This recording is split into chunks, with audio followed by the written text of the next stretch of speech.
You're listening to the Proteus Leader Show, a top 10% world-rated podcast where you'll get practical tools and insights for leading, managing, and staying ready for the future. Your host today is a senior leader of Proteus International, a firm that focuses uniquely on leader readiness, working to support organisations of all sizes and industries all over the world. Ready for something you can use today? Enjoy this episode. Hi, everyone, and welcome back to the Proteus Leader Show. Today, my guest is Dr. Joel Rothaizer, a clinical psychologist, board-certified organizational consultant, and master certified coach with over 4 years of experience in leadership development. Joel is the co-author of Clear Impact, Building Your Leadership Capacity, a book designed to help leaders navigate the challenges of your volatile, uncertain, complex, and ambiguous world, often referred to as VUCA. His book draws on decades of expertise in creating practical models for developing leadership skills that enhance cognitive complexity and effectiveness. Joel, it's a pleasure to have you on the show. Thank you. Let's dive into your work. So, Joel, in Clear Impact, it addresses a concept that you call a capacity gap in leadership. Could you explain what this gap is and why it's so crucial for leaders to address it? Sure. Well, to do that, I first have to define capacity. Yes. And people for years accepted child development, that a 4-year-old's brain is different than an 8-year-old and is different than a 12-year-old.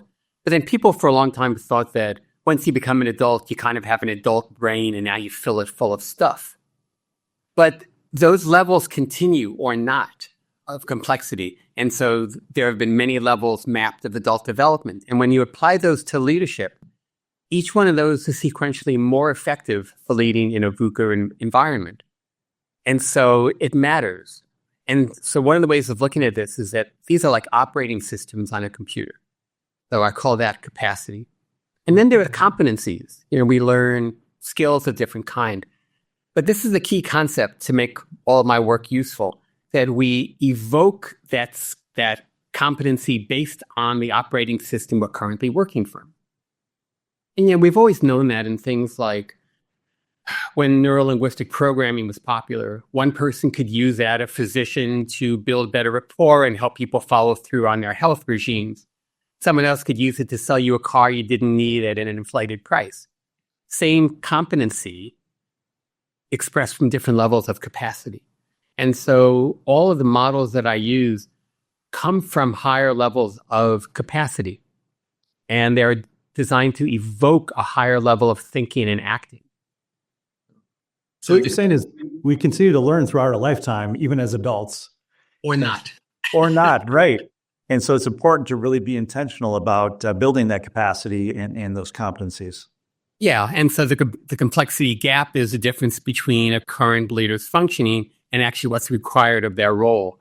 And there's been so much data from HBR, Center for Creative Leadership, and others that have said there is a gap and that it's significant. Okay, very good. So one of the focus of your book is helping leaders to develop cognitive complexity to tackle gnarly challenges. And you just kind of talked about how that gap between the complexity and what's required to address it in someone's capacity might be a difference and a gap. Can you share a practical example of how leaders can cultivate this capacity to manage those complex situations? Yeah, let me share a couple of the tools that I developed, and then also maybe go back and talk about coaching as an example. Yeah. So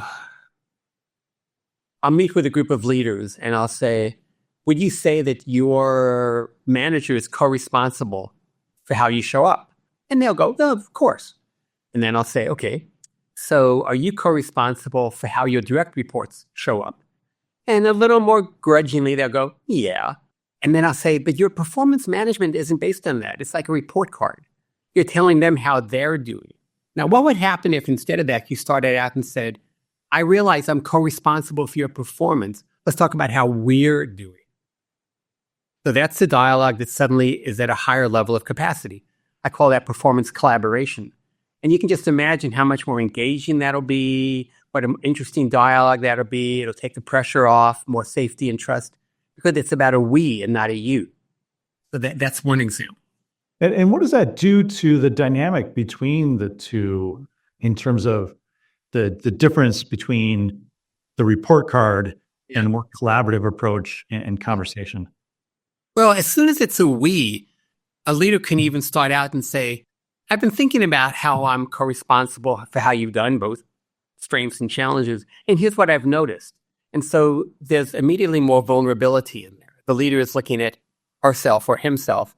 And then it makes it easier for the direct report to go, yeah, here's what I've noticed in me, but also here's how we interact together. I wonder how we can interact even better.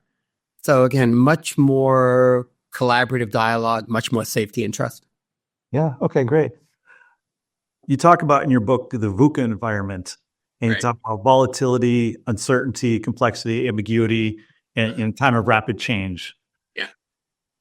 Why do you believe it's so important for leaders to develop these essential skills and stay effective and adaptable in such an environment? Yeah. Well, let me give you a practical example. So a lot of leaders currently lead from what's called heroic leadership. Heroic leadership is kind of the Captain Kirk model for those who go back to Star Trek 1. I'm captain of my ship. I have all the answers. I don't say I don't know. I think that the answer to everything is an equation in one unknown. I don't have a whole lot of self-awareness. Now, I'm not saying Captain Kirk didn't, so we'll go off from there. So I'm that kind of a leader, and I think that my right to be a leader is because of what I know. And so I don't like to be challenged. Now imagine I go to a coaching course.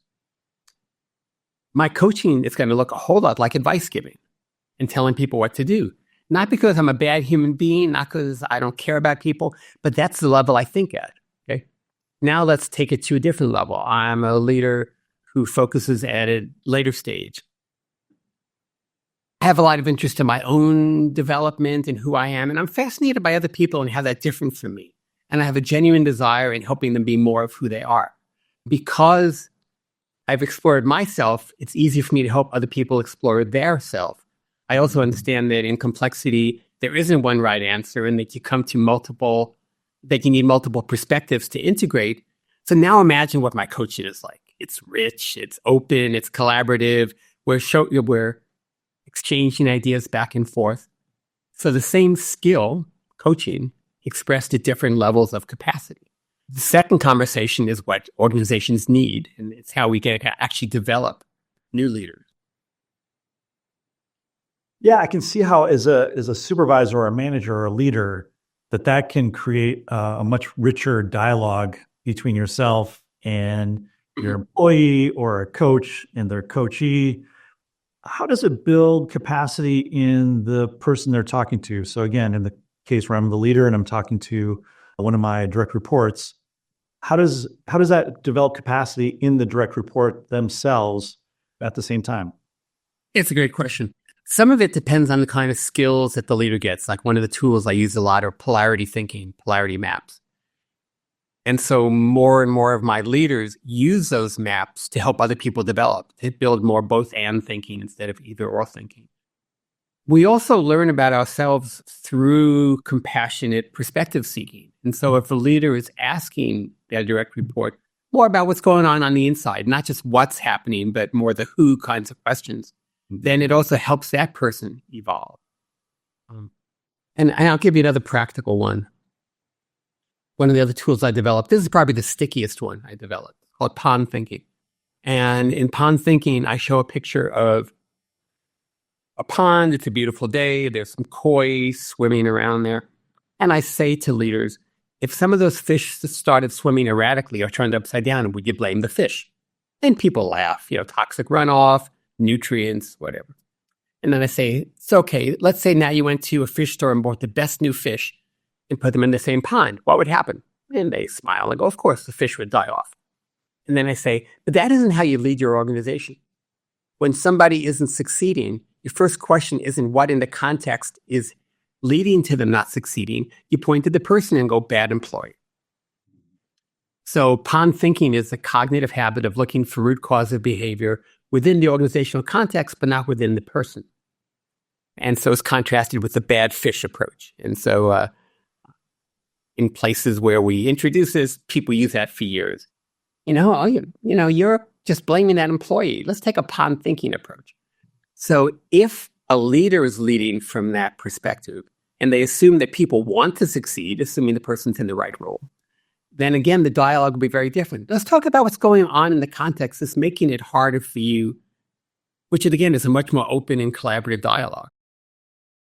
Yeah, I think back to your first example, in terms of the coach who operates from a place of knowledge and thinking that their job is to impart that knowledge, how limiting that potentially can be in an environment where there's so many variables and organizations are complex systems. I can see how that second approach in asking the question and collaborating with the person to really try to understand the environment a little bit better can lead to not only better choices, but also, to your point, kind of greater awareness of its context in which they're operating. We were talking before we started recording about a little exercise you shared with me via video. Can you describe that for the listeners? And I thought it was really helpful for me to take that on board. Sure. And I'm glad you're finding it useful too. I use this before pretty much every one of my coaching sessions too. So at this point, if you told me, okay, Joel, you got 10,000 leaders, you got 5 minutes, give them your best shot. This is my current best shot. I might come up with something better later, but so far, this is the best I got. 30 seconds before every interaction you have, ask yourself 2 questions. The first is, what's my task? What's my goal for this interaction? I want there to be 2 parts to that. Asking people. The task goal, I want an update on a project. The people goal is very specific. What do you want the experience to be of that other person at the end of this interaction? Whether it's 2 minutes, 3 minutes, or an hour. And I'm talking about why that's so important. And then, what's one thing I can do differently that I wouldn't do automatically to make that more likely? I'm going to ask more curious questions. I'm actually going to pay attention. I'm going to put my phone down, whatever it might be. So then you have the interaction, being mindful, hopefully, of whatever that one thing was you were going to do differently. And then the crucial thing is at the end of it, don't grab your phone and see what messages you missed. Take 30 more seconds and go, what did I do? What did I intend to do? What did I notice? What did I learn? Because this is how our brains change. Our brains change through many, many short cycles of action and reflection. Our brains don't change by reading a book, taking a course. Every leader I've worked with who has done this one approach has said it's powerfully transformed my leadership. And part of that is that when we ask what we want the experience to be of the other person, it builds perspective taking that's compassionate, which awakens a part of our brain that actually cares about you.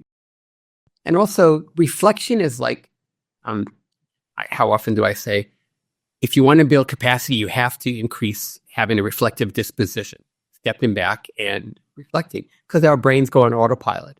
And so this is a really simple practice that gets people to do that cycle. And I'll just, I coach at senior military levels, and this one general, I gave them the term incoming human. And love that, that every time the phone rings, every time you're about to have a call, incoming human, I'm about to have an impact. I'm about to leave a wake, positive or negative. I want it to be positive. Yeah, and the thing that I took from it the most was that last step, to take just a few seconds to really reflect and check, because that's where, for me, it kind of cements and preps me for the next time I have that interaction. Right. How well do you find that people are able to match up the experience they intend to have with the behaviors that they choose to convey that experience and foster that experience with the people they're talking to? How often are they able to do what they intended to do? Exactly. Some of the time. Okay. Change is hard. I say that a lot. And change is always uncomfortable. We don't want to be uncomfortable. So we first have to have something we care about enough to be willing to be uncomfortable. Yeah. But the reality is, I want people to always, the other thing is I always want people to set an intention at the beginning of their day and reflect at the end of the day how they do. But I want that reflection to be 80% positive. Where did it go well? So not to have the inner critic doing the reflection, but the compassionate inner observer. Because we're all struggling and we're all doing the best we can, but we want to keep doing better. And so it's good to focus on the times when I did it and what did I notice. Because, of course, we're not going to bat 1,000. Yeah, that's great. Well, Joel, thank you so much for sharing your expertise and the practical models and examples that you shared with us. From my point of view, it's really inspiring to hear about your work in building leadership capacity to meet the demands of today's complex world. And I'm going to take this conversation and reflect on it myself. Listeners, if you're interested in learning more about Joel's work or his book, Clear Impact, you can visit clear-impact.com. And to see how Proteus supports leaders in cultivating skills for impactful, adaptive leadership, visit us at proteus-international.com. Thank you for tuning in. And until next time, here's to creating the life you truly want. We hope you're feeling better equipped to create the career, the business, and the life you want. To find out more about how we support our clients in leadership, learning, and change, visit us at proteus-international.com. Have an excellent day, and thanks for listening.